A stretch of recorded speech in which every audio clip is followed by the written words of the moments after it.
Oi, gente, tudo bem? Eu sou Caio Almendra e essas são as notícias que a gente vai comentar nessa semana. Oi, pessoal. Hoje o nosso primeiro tema vai ser: o ChatGPT vai falir? Saiu uma reportagem sobre o segundo mês seguido que o ChatGPT tem queda do número de usuários. E aí, claro que imediatamente alguém vai dizer: será que é o novo cripto, é a nova bolha, isso IA não vai dar certo? E olha, gente, tem um erro nessa história aí. Primeiro que o número de usuários diminuiu pela segunda vez no segundo mês, mas não o número de usuários pagantes. Isso a gente não tem informação publicada. Então, a gente não sabe se a empresa está dando mais lucro, mais resultado ou menos resultado. A gente sabe que a empresa dá prejuízo. Mas aí a gente tem que pensar como é que funcionam as grandes empresas de tecnologia que deram certo, como é que elas funcionaram no começo delas. O ChatGPT está com queda de número de usuários por um motivo bem simples. Havia uma novidade, as pessoas utilizavam para brincar, conversavam com ele, perguntavam qual era o time de futebol dele, e por aí vai, e saíam com resultados.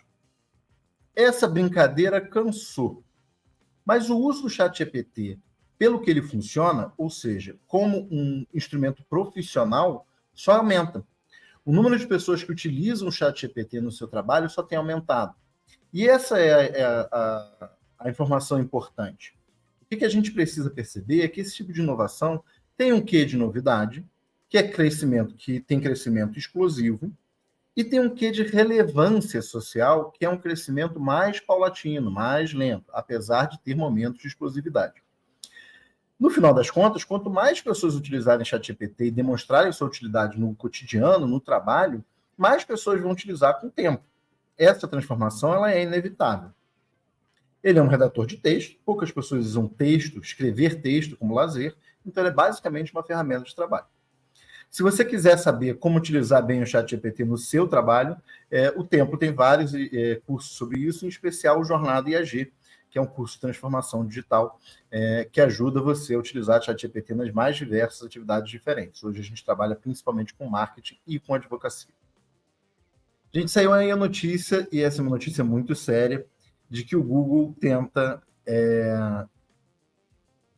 treinar sua inteligência artificial para o uso em terapia. Está saindo como coach o nome, mas o correto é chamar de terapia, psicoterapia. Isso é muito complicado. Não é a primeira tentativa de automação ou digitalização do trabalho de cuidado.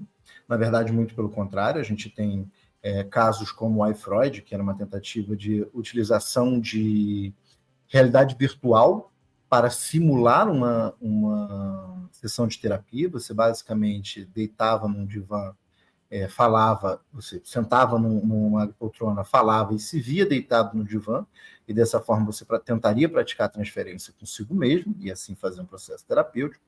E também vários casos americanos de atendimento online, em especial de uma empresa chamada BetterHelp. Várias denúncias sobre esses casos, sobre a ineficácia dessas coisas, sobre o maltratamento dos trabalhadores que ficavam fazendo esse tipo de serviço. Mas, principalmente aqui, existe uma questão própria ligada à automação, à inteligência artificial e, principalmente, à visão de futuro. As automações contemporâneas, elas conseguem atacar diversas atividades diferentes, desde trabalhos intelectuais até trabalhos mecânicos. Chegamos a um momento onde tem uma automação muito grande de serviços, logísticas e atividade gerencial, e essa é uma coisa que preocupa pela sua capacidade de liberar postos de trabalho muito rapidamente, já que são muitas pessoas que trabalham nesse tipo de atividade, além de várias questões do crescimento, do tipo as dificuldades inerentes a ter um chefe que seja um algoritmo.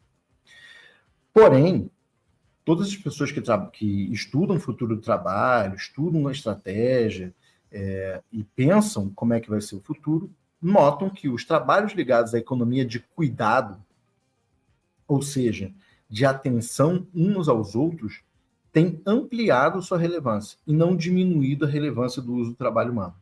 Então, enfermagem, terapia, todas as formas de conselho, o surgimento de coaches e por aí vai, está ligado a essa expansão da economia do cuidado, que na minha avaliação é inclusive positiva. O objetivo da automação, do ponto de vista social, deve ser permitir que a gente tenha mais tempo para cuidar uns dos outros, e ao invés de fazer trabalho inútil. Por conta disso, essa matéria sobre o coach ou o terapeuta do Google preocupa um tanto. Ao mesmo tempo, eu acho que tende a dar errado e não ser muito eficaz, não ser muito capaz de conseguir clientela rápida por conta desses casos errados, e eu acho que deveria ser tratado com bastante cuidado. A última notícia que a gente quer comentar hoje é o caso da regulamentação do uso de IA pela China. E aí, claro, as notícias imediatamente falaram como se fosse o uso de IA. E não é, gente. O que a China está querendo regulamentar é o uso de deepfake. Deepfake são aquelas ferramentas que servem para simular você ser uma pessoa, quer pela sua imagem, quer pela sua voz, quer pela alteração da sua imagem, quer pela alteração da sua voz.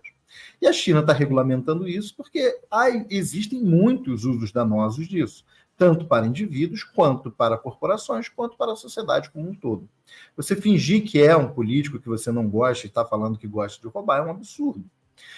Ou ainda, você utilizar o rosto de uma atriz famosa e colocá-la dentro de um filme pornográfico é um absurdo, ou uma conhecida, é um absurdo completo. É um caso de abuso do uso da tecnologia para gerar uma violência. Por conta disso, a China está regulamentando o deepfake, coisa que todos os países deveriam fazer. O deepfake é um problema sério, não porque todo o seu uso será malicioso. É possível utilizar ele como piada, como meme, como brincadeira, de forma artística. Você pode, por exemplo, brincar de trocar sua face por outra pessoa, e por aí vai, em filmes e coisas do tipo. Porém, o uso regulamentado é aquele que vai garantir que a gente não tenha abusos do uso do deepfake, como a gente tem visto por aí, sociedade afora. Eu espero que outros países regulamentem o uso do deepfake, em especial sendo bastante restritivo em relação ao seu uso na formação de notícias, que é um problema maior. Em especial porque eu acredito que novas tecnologias geram uma dor do crescimento muito séria na sua implementação, que é um gap, uma distância de confiança. Ou seja, gerações que já nasceram sabendo da existência de deepfake serão mais desconfiadas e, por isso, serão menos enganáveis por deepfake, mas a gente ainda tem muitos usuários de internet com 60, 70 anos, que quando começaram a utilizar o computador, sequer existia a possibilidade de um deepfake acontecer. Então é bastante importante que esse tipo de regulamentação aconteça. E é uma pena que a mídia ocidental tenha essa mania de tudo que vem da China amplificar. A gente deveria ter e falar de IA sem falar exatamente do que se trata. A gente deveria lutar por uma regulamentação correta e precisa do deepfake no Brasil também, mas em todo o mundo.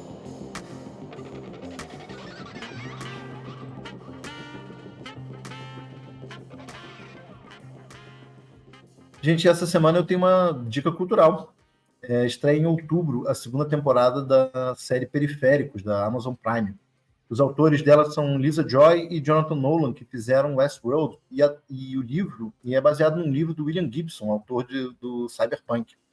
A série é muito interessante, e se vocês assistirem agora, vocês têm tempo de chegar na segunda temporada com a primeira temporada assistida. Os temas que ela envolve vêm em realidade virtual,